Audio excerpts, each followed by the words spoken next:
President Barack Obama will deliver his last State of the Union address Tuesday night in front of a packed House chamber. The president says he hopes to paint a picture of a nation in recovery with a more positive outlook than when he first took office.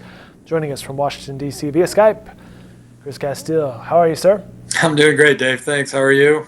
Well, I'm doing well, and tonight President Obama will hear those famous words, Mr. Speaker, the President of the United States, before he gives this State of the Union address for his seventh and last time. What specific issues might we be hearing about tonight? So, Dave, I think we'll hear about the whole gamut. I don't think, obviously, the president's going to give the usual laundry list of legislative proposals. Nothing's going to really get passed this year, and beyond anything that absolutely must be. So I think the president's going to treat this as, as much or more of a farewell address and talk a lot about the economy, a lot about, the social issues that a lot of the things that he would consider the successes of the past 7 years, and that I think will include the automobile industry. It'll include other aspects of the economy. It will include his efforts on climate change, on gay rights, on healthcare. I just probably just everything that people have come to associate with the Obama administration, and I think he'll also try to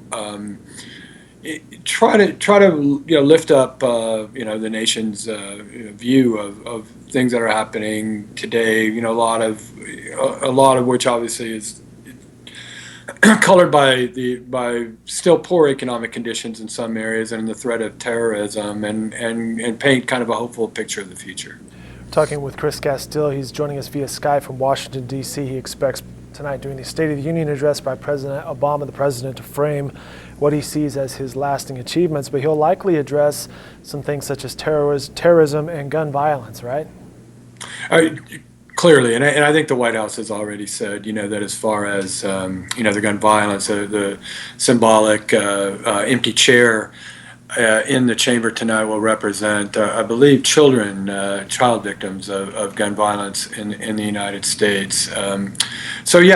Clearly those issues, and we're going to get the usual kind of counter visuals from the Republicans. I think the opposing party tonight. I mean, I've read, I have not seen any confirmation that the Kentucky court clerk that was denying gay marriage applications is going to be there, along with the man who was really the lead plaintiff in the case, the Supreme Court case that wound up making gay marriage constitutional in all 50 states. So I think you'll see those kind of competing images tonight and competing arguments tonight. It'll be the same sort of divisive picture that we've had for all of the president's tenure. Chris Castile mentioned tonight's GOP response. South Carolina Governor Nikki Haley gave the brief post-address response, the youngest governor in America and the third consecutive woman to deliver the response. What can we expect from the GOP side? What many expect is an audition, Dave. As you said, she's the youngest. I believe she's 43. And she was the first woman and minority governor of South Carolina. I think she was first elected in 2010. She's the daughter of Indian immigrants.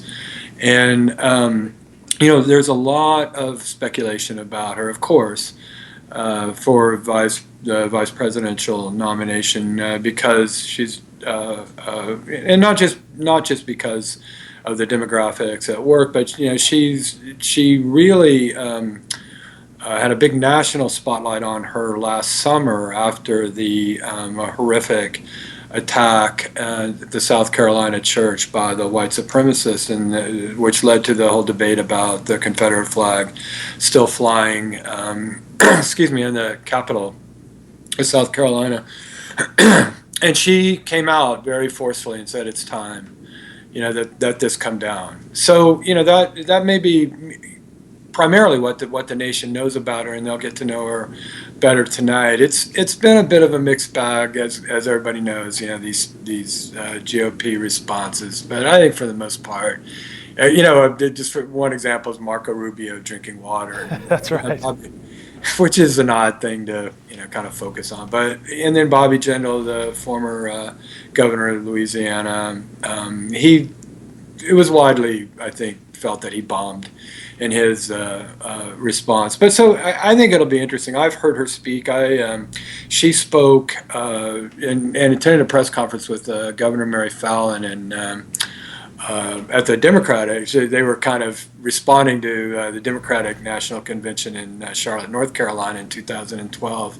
So I've seen her. She has a lot of poise, and I think she'll be really interesting to watch tonight. A lot of people will be watching the reaction of Paul Ryan. He'll be sitting behind the president next to Joe Biden today instead of John Boehner.